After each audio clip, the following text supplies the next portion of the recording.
Hello, flower friend. This is Jen, and today I want to talk about branding, but not the fluffy Pinterest version of branding, not logos, not fonts, and not color palettes, even though I love all of those things. Those things support a brand, but they are not the brand itself. A brand is the feeling when somebody interacts with your business. It's the experience, the expectation, the identity people associate with you. And if you're trying to attract better clients, bigger budgets, and creating shit that inspires you, your brand needs to support that. So, I want to break down what I believe are three pillars of a strong brand. The first thing when someone lands on your Instagram or website, they should be able to feel your design style almost immediately. So I want you to go in and ask yourself, do my photos look cohesive?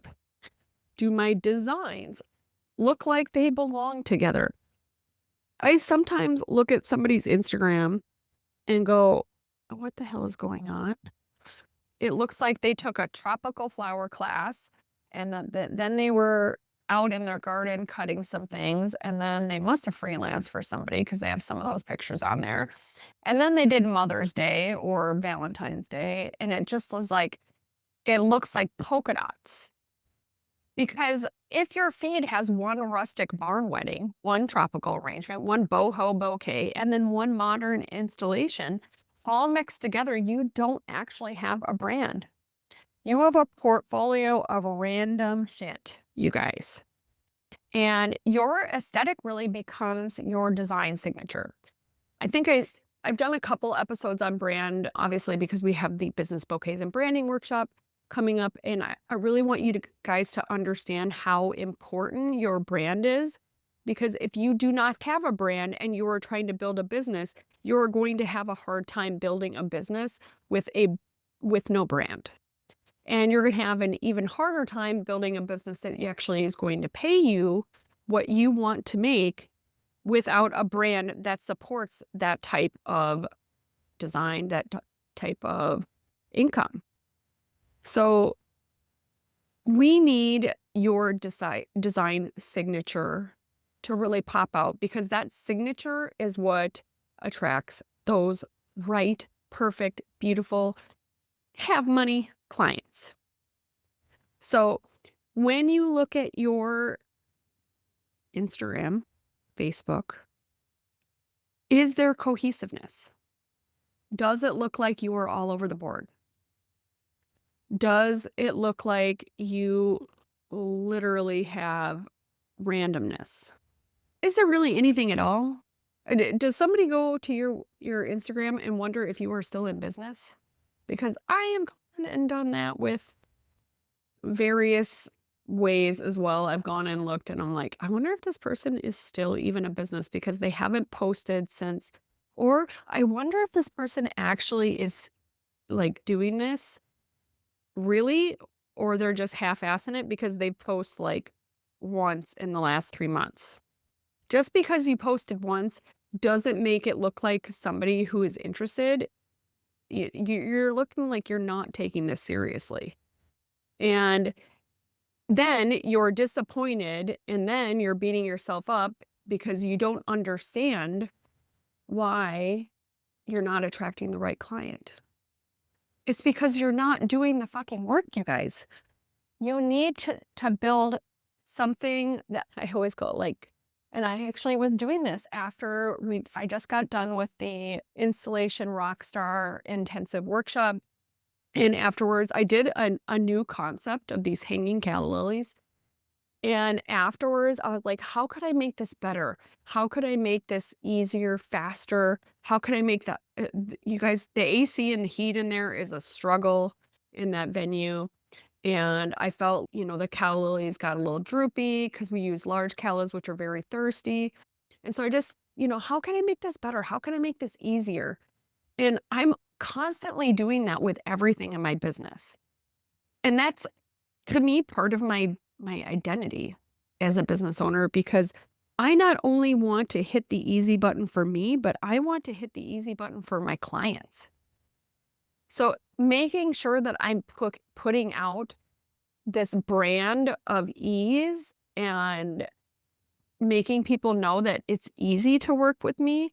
I'm calm, and that means putting myself out there, obviously, that I'm your florist if you want ideas. I'm your florist if you want really an easy process to go through, transparency in pricing, all those things. Like that is part of my brand.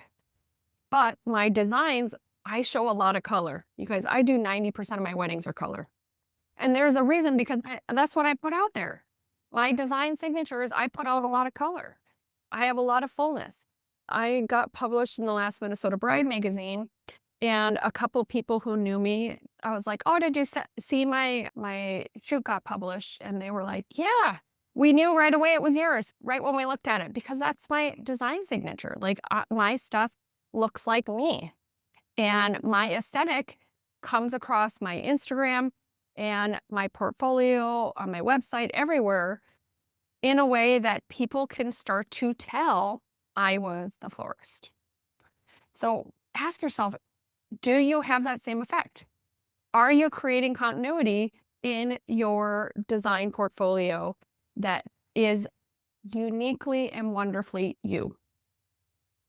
All right. Pillar number 2 that I want to talk about is your voice. Your voice is how you communicate your value. This shows up in your Instagram caption, your website copy, your inquiry process, your proposals. For example, like saying the affordable florist for your wedding creates a very different, uh, unhinged difference, brand perception than designing intentional floral experience for modern celebrations or lush garden, inspired flowers for your special day, whatever. Your language signals your positioning. When I see florists talking about like budget and affordable and things like that, like you are shooting yourself in the foot, you guys. And I know I've coached florists that they're happy to get any business. Inevitably, getting any business is not going to make you a six-figure florist. You don't have the capacity for low budget shit all the time, for affordable all the time. You will get burnt out. I am just telling you, you will get burnt out. Your brand isn't just how things look, it is how working with you feels. So ask yourself, are you organized? Do you communicate clearly? Do planners enjoy working with you? Do clients feel confident in your leadership? Luxury clients want to feel safe investing in you. That means calm communication, clear processes, and confidence in your work.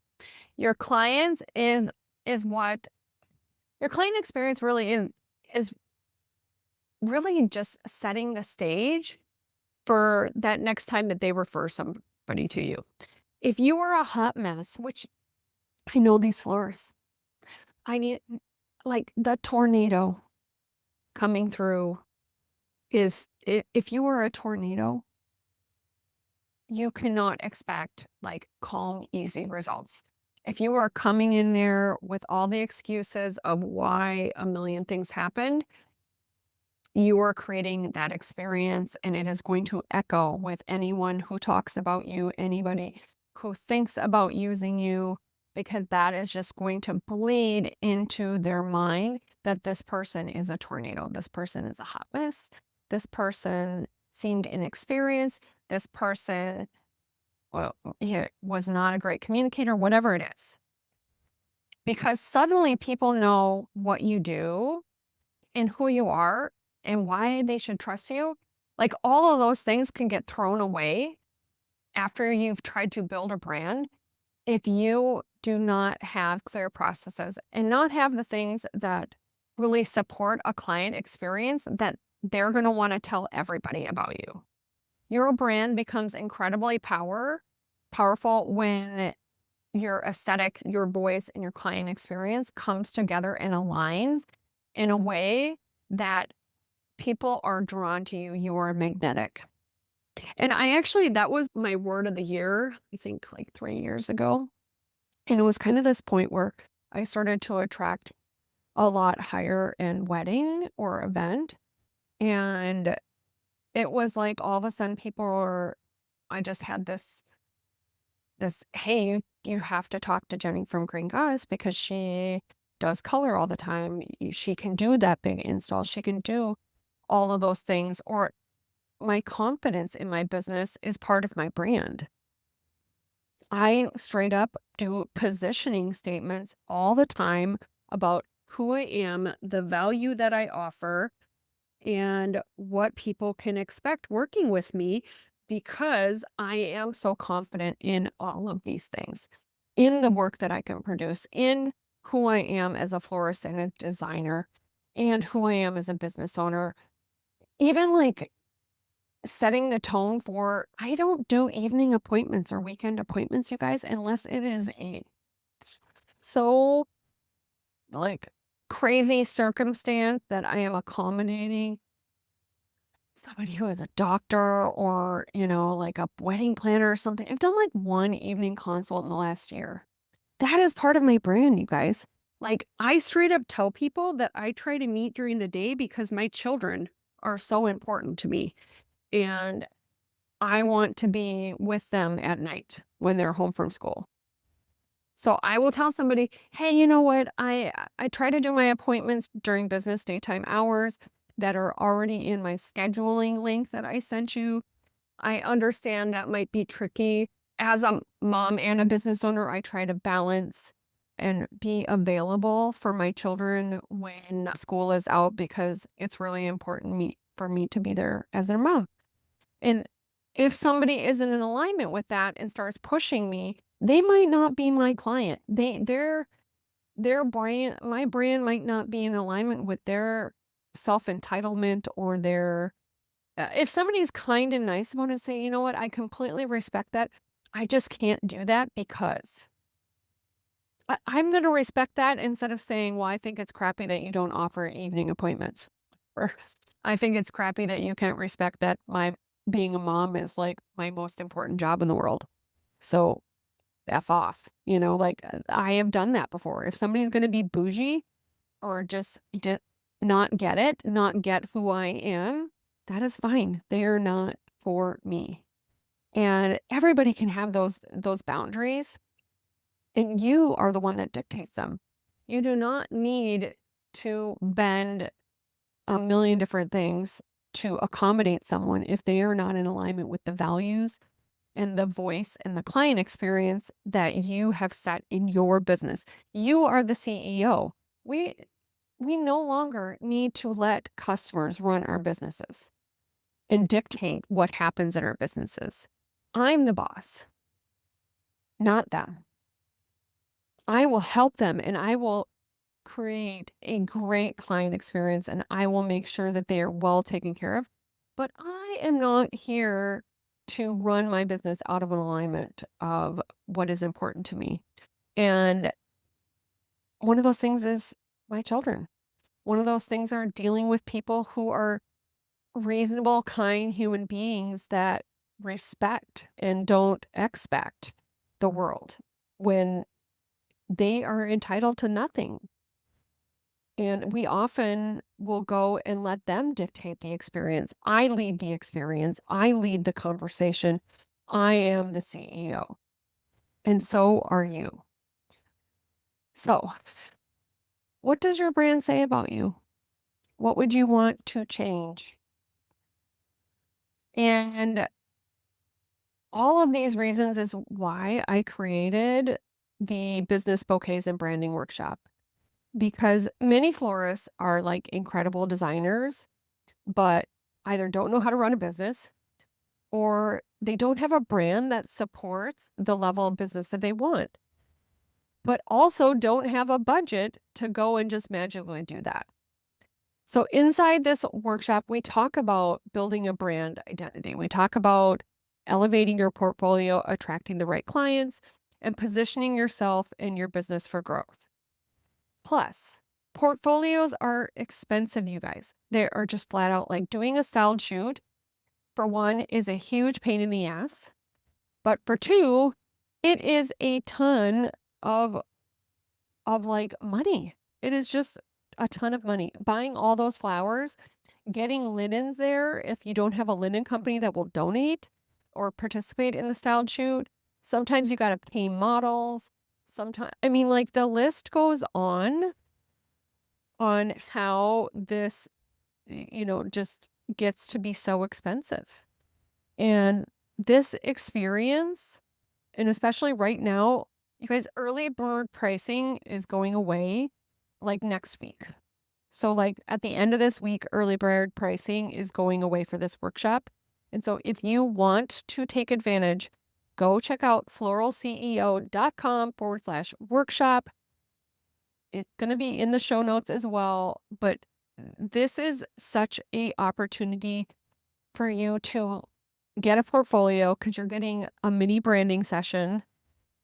You're being part of a styled shoot so you can see how that works. You're being a part of creating installation so you're seeing what that's all about. You're being around a bunch of badass, amazing florists. And so you're creating this opportunity to not feel alone. You're able to ask me any business question that you want. Come here to the farm, relax a bit. You know what? There's this workshop is such a value that I just don't want you to miss out because it's also getting close to full, you guys. So not only is early bird pricing going to go away, but it's going to sell out. It's an amazing opportunity and I don't want you to miss it. So ask yourself, does your brand reflect the business you have today or the business you want to build? Thanks for listening, flower friends, and you have an amazing flower-filled day.